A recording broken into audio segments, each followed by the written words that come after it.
Hello, it's the Cryo Lady. Anyway, shout out to Aidan Bays. I saw a video, I don't know when he made it actually, could have been recent, about his sort of fractured relationship with his mother. So in that vein, I was going to do this at some point, but I'm just going to do it today anyway. I'm going to talk about my parents, but I'm specifically going to talk about a little bit about them both first, and then I'm specifically going to talk about Floydie, my father. I don't even like to call him my father, really, because he doesn't even deserve that title. He's an absolutely disgusting, dreadful person who should realistically be completely ashamed of himself, but he won't be. He won't be. So, oh, come on, start. Why won't you start? There you go, started now. Thought that was on the blink.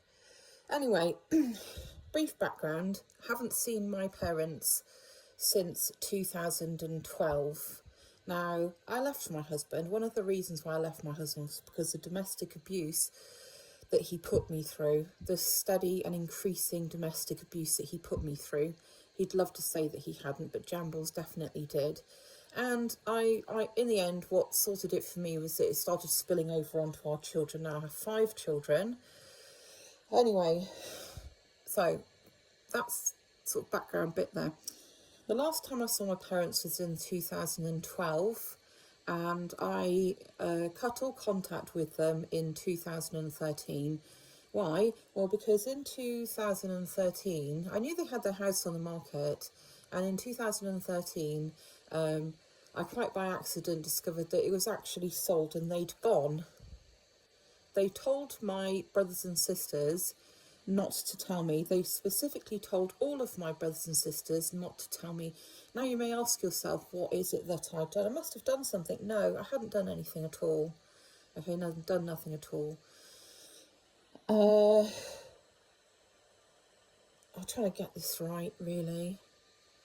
Now, I will say that I really, and this still sort of upsets me a little bit, it's more the concept than anything else, but I really loved my mum. I really did love my mum, but I know and I have reconciled the fact that she is never going to be the person, neither is Floydie, that I'd want them to be. Just sort of normal, caring, loving people. I would have done anything for either of them, really. Anyway, Floydie, when I was a child, my father treated me horrendously. I mean, horrendously. If he'd have done the things that he did to me back then, he would have most definitely, and I'd have, let's say he was doing that to me now, if I'd have told someone, social services would have been involved and he would have been arrested for child abuse. Absolutely. What did he do? Well, I'm going to tell you everything, but one of the things that he really delighted in doing to me, now I'm talking about someone that has, I have autism, right? I didn't realise it back then. Back then it was just, girls sort of suppressed it and all that kind of, and that's exactly what I did. Anyway, what he used to do, he particularly enjoyed doing this, and I found this out, he very, very much enjoyed, when I was a little girl, he loved to, I can't think of the right words for it, he used to like to enrage me, he used to like to wind me up to the point where I would absolutely lose control. And I can look back and I can see what was happening. The last time he did that to me, again, he had a specific time for loving to do that, Christmas. So he would usually do that on Christmas Day, if not Boxing Day. Those are my main memories of Christmases, of my father goading me. And you're talking about a grown adult male goading a child for his own entertainment purposes. The last time he assaulted me, I was 17 years old. And the last time I allowed him to get to me in the way that he used to love doing was when I was 21. He did that that was on a Boxing Day. Now, my mother used to participate in the respect that she never stopped him. She never stopped him. She just used to, because they sort of have, I don't know, this sort of codependent relationship. I've just seen a recent picture of my mother. She looks like a reptile, Janice. What did they say? Oh, Banksy saw a picture of her. She said she looks like a tortoise that's had makeup testing. that's had makeup tested on it and it doesn't know what to do. But anyway, yeah, she does. When I left my husband, I was in danger because I was in a military married quarter. I was going to be evicted from that. So I asked all of members of my family if someone would be a guarantor for me, and they all flatly refused to turn me down. And I would say for my brothers and sisters, I'm not really going to give them any excuses as such for not helping me. So I'm pretty sure, you know, they probably help their friends out and things like that. And again, I've always tried to keep in contact with my brothers and sisters. I always used to. And in the end, I just sort of gave up. But I thought, well, maybe, you know, they might take pity on me a little bit. I wasn't asking for any money from them, and I had a job. I was earning money. I just needed a guarantor, that's all, for a short period of time. All flatly refused. My parents flatly refused as well.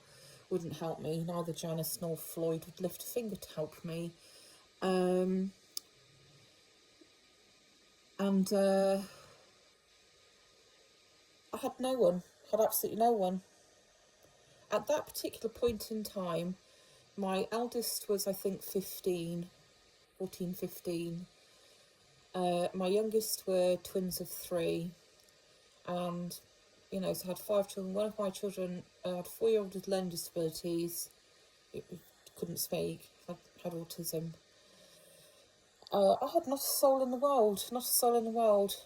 And Janice and Floyd weren't there for me. And you know what? Here's the thing, right? My ex-husband Jambles had done so many terrible things to me, and I'd told my parents all about this. Anyway, Jambles actually rang my father up at some point, rang Floydie up and asked him if he could ask me to take it, you know, whether I consider taking him back, getting back with him. Which, of course, I mean, why? Why would I? Why would I want to do that? And instead of Floyd actually sticking up for me in the slightest, what he actually did, you know, he didn't stick up for me. He didn't say, you know, what you've done to my daughter is dreadful. Don't ever contact me again. You're a disgrace. You know, you're a horrible man. Blah blah blah. No, do you know what? Floyd rang me up and asked me, and I used to sit there and I used to try and talk to my parents, talk to Floydie, and he'd just get this sort of faraway look in his eye, you know, because the thing that Floydie likes the most of all is talking about himself. Always talking about himself. You'd get on with, there's nothing, and in fact even Janice used to say how much he liked to blow his own trumpet, which is a phrase for, like a saying or a phrase for someone that really likes to talk about themselves. But yeah. And I mean, other incidents occurred, and I even spoke to Janice about it, and she said, you know, because his behaviour used to just, you know, it's just horrible person. And Janice would say, oh, you know, your father wants to keep the vendetta going because he enjoys it. She actually told me that. The other thing as well as I'd like to quickly point out was that I was an unwanted child. So there's like a few years between all my brothers and sisters, apart from me and my sister. I've got a sister that's just a year older than me. And I've also been told stories by one of my siblings about how I'd come across us, both me and my sister, sat in a playpen, basically covered in SHIT shit, because Janice couldn't get her arse into gear. I just didn't want to.